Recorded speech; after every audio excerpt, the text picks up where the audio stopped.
So I've been shooting with the Canon R6 Mark III for the last couple of weeks. B&H Photo sent it over along with the RF85 1.4L, and I want to talk about it. But not in the way you're probably expecting me to.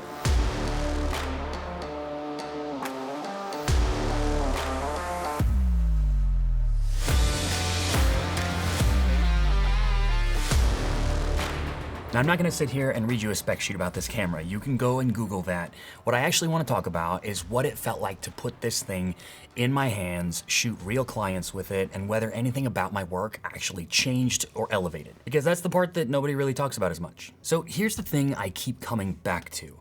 When I picked up this camera and started shooting, the first thing I noticed wasn't a spec at all. It was just that I forgot about it entirely. And I mean that as the highest compliment I can give a camera. Within about 15 minutes of a real session, I stopped thinking about the tool in my hand and I was just sort of working. And that almost never happens when I pick up something new. Now let me just give you some context on where I'm coming from because I think that it matters in this case. I have notoriously held on to my 5D Mark IV for years. That and the R5 have been my workhorses in this studio. And the 5D Mark IV specifically, I've shot thousands and thousands of headshots on that camera. It is truly a tank. I trust it completely. So I never had a reason to jump into the R6 lineup.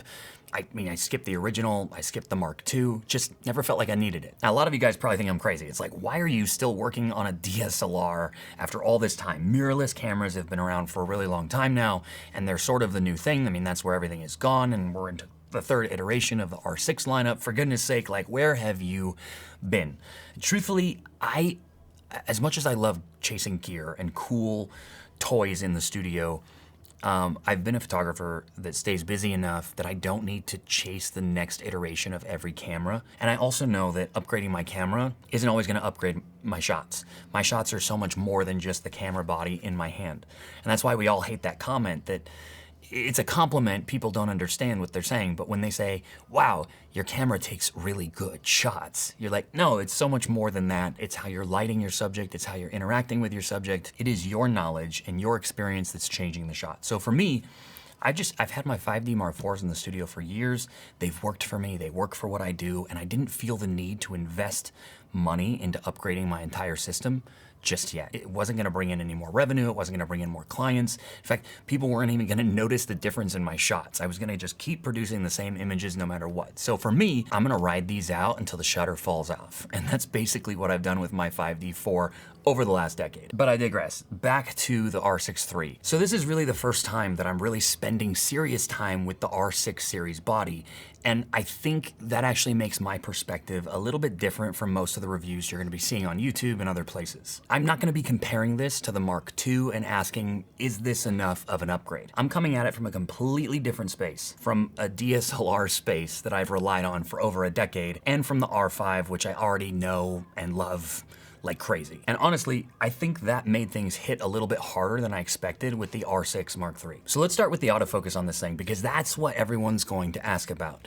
And coming from the 5D IV, I gotta be honest, the autofocus on the R6 III is a completely different universe. Like, it's not even a fair comparison, right? But you probably already knew that if you're in the mirrorless world or you've been working with the R6 lineup already. What's more interesting is how it stacks up against the R5. And the answer is, it's right there.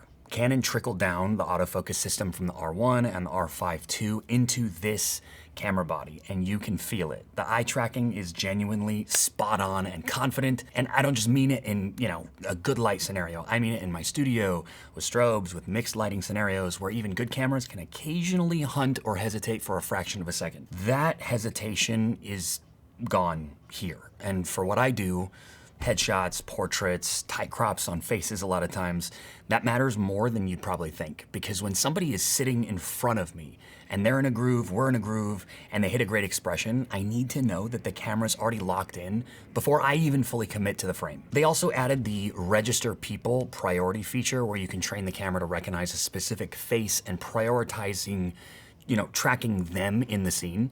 For a headshot photographer like myself, that's not really a game changer since I'm usually only working one-on-one, But I could see how that would be huge for event shooters or anyone working with groups or families or anything like that. Okay, here's the thing that genuinely surprised me, and I really didn't expect this at all. Going from the 5D4 to the R6 III, the files just feel a little bit different. And I don't mean that in a subtle, close up, look at 100% or 200% kind of way. I mean, the whole experience of looking at the images after a session felt different to me. There's a smoothness to the tonal roll-off of skin, especially in those mid-tones. The 5D4 is a pro camera, don't get me wrong, but that is a significant enough jump from the DSLR to the 3rd gen of the R6 that I'm seeing the difference. The skin just looks really good with a lot less effort. There's less correcting, less fighting the file in post-production. The 5D4 is an incredible camera, but it's also a camera from 2016. A lot has changed.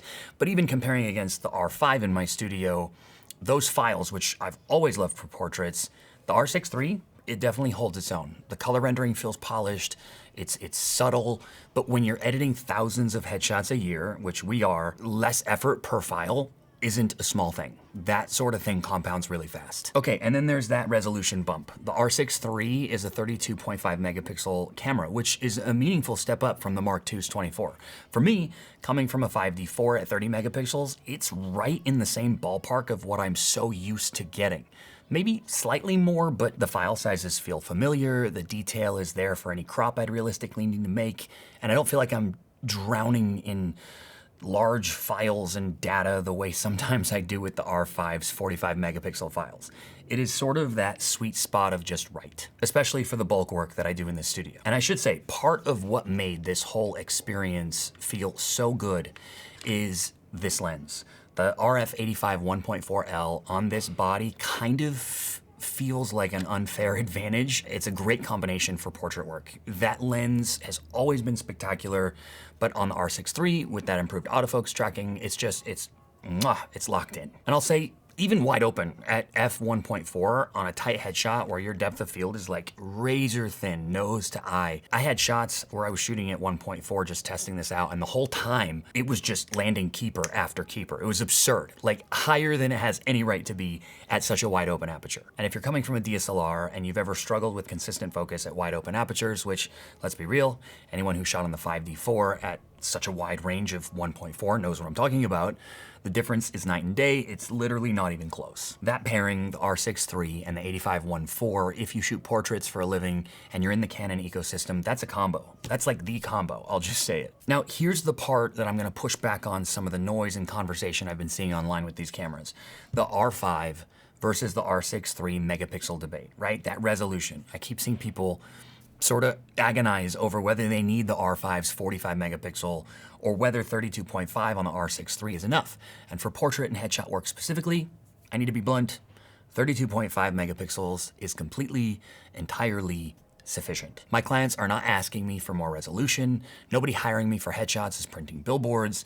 They need clean, sharp, beautiful files that look incredible on a website, or on a casting profile, or on LinkedIn, or anything like that. And 32.5 megapixels does that without even breaking a sweat. Plenty of megapixels, I promise. And here's the thing that a lot of people forget. When you jump into a higher resolution camera body, your file sizes go up.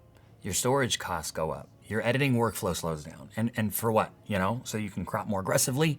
Nah, frame your shots better in the camera. That's totally free. Now look, I love my R5. I'm shooting on it right now for this video. I'm not getting rid of it.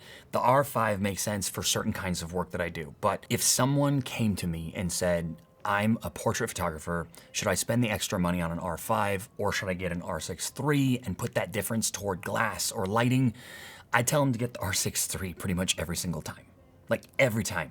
That savings could be a lens or a light, or it could be education. Any of those are gonna move you much further ahead than extra megapixels or the extra cost ever will in an R5 II. And one thing I wanna mention is the body itself.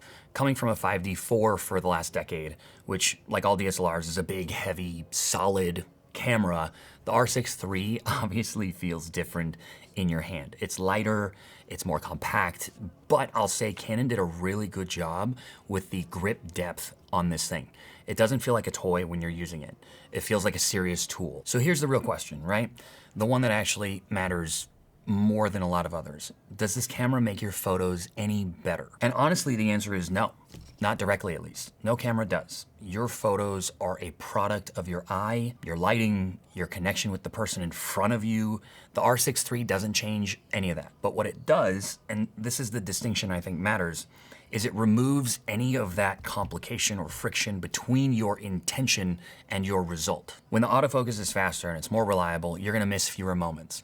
When the color science is more refined, you're gonna spend less time in post-production fighting with skin tones. When the body feels good in your hand and the EVF is clear and it's responsive, you just stay in that zone longer and better. And you stay present with your subject instead of problem-solving equipment or missing shots. Over the course of, several days of shooting, 5, 6, 7 sessions, that reduction of the little tiny things that I wouldn't have realized were holding me back, it all adds up to something meaningful with a camera like this. Not in any frame in particular, like I said, the photos aren't changing, but in how you feel at the end of your day even, and how you count more keepers at the end of a session, like shots that are tack sharp, you know that they're good to deliver, and how much faster your turnaround is on your galleries, right? All of this adds up. So while I stuck with my 5D4 for many years, moving to this camera, while it's not gonna elevate my shots in a completely unique or different way, it is gonna elevate my working experience every day in the studio and how fast I get the job done per each client. And that's honestly what a good camera upgrade actually does, right? It doesn't make you more talented, it doesn't make your photos better, it just gets out of your way a little bit more. Okay, let me land this pretty clearly.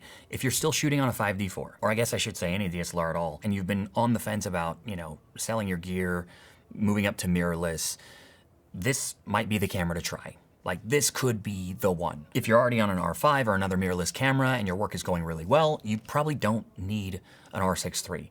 The R5 is an incredible camera. The R6 III isn't a better camera than the R5, not at all. It's just different, right? It's got lighter files, slightly different feature set, a lower price point. They coexist nicely depending on what you do in your photography world. But it's not an upgrade path from an R5. It's more of a parallel option based on what you're doing. If you're on an R6 Mark II, honestly, I can't really speak to that comparison from my own personal experience since I've never shot on the Mark II. But from what I've read and what I know about the specs, the jump from 24 to 32.5 megapixel is meaningful. The CF Express slot and updated AF processing are real improvements. So whether that's worth the cost of upgrading is probably a personal call to you. Both are great cameras. The Mark III is just an iteration. It's not a giant leap forward. And if you're somebody who's been going back and forth between the R6 III and an R5, wondering if you need those extra megapixels and the extra resolution for portrait work, you probably don't. Get the R6 III. Spend the difference on a great lens, spend the difference on great lighting or on education. Again, that's gonna move you much more than those extra features and that extra cost ever will. I shoot headshots and portraits every single day in my studio. That's my job. I've been doing it for over a decade, and I've held onto the same camera body for a very long time because I believe in using what works and not chasing gear for the sake of just chasing gear. After a couple weeks with the R6 Mark III, my honest take is this: Canon didn't reinvent anything. They just made a really smart camera that sits in a sweet spot. They listened to users of their gear when they came up with this bad boy. It sits right between the enthusiast tier and the flagship tier, and they filled it with the stuff that actually matters. The autofocus is trustworthy, the files are refined, the experience of shooting with it is just smooth. It's just really, really good at being a tool that does exactly what it should do, and it stays out of your way while you do your thing. And honestly, that's all that I've ever wanted from a camera. So I might finally be jumping from my 5D4 to the R6 III in my studio, and it might be a welcome change after all. Big thanks to B&H for sending this bad boy over. I'll leave a link below if you want to check out the R6 III for yourself. If you already shoot with the R6 III, let me know your thoughts about it in the comments. And if you haven't already, do me a favor, hit that like and subscribe button so we can talk more about cameras together. I appreciate you watching, and I will catch you in the next one.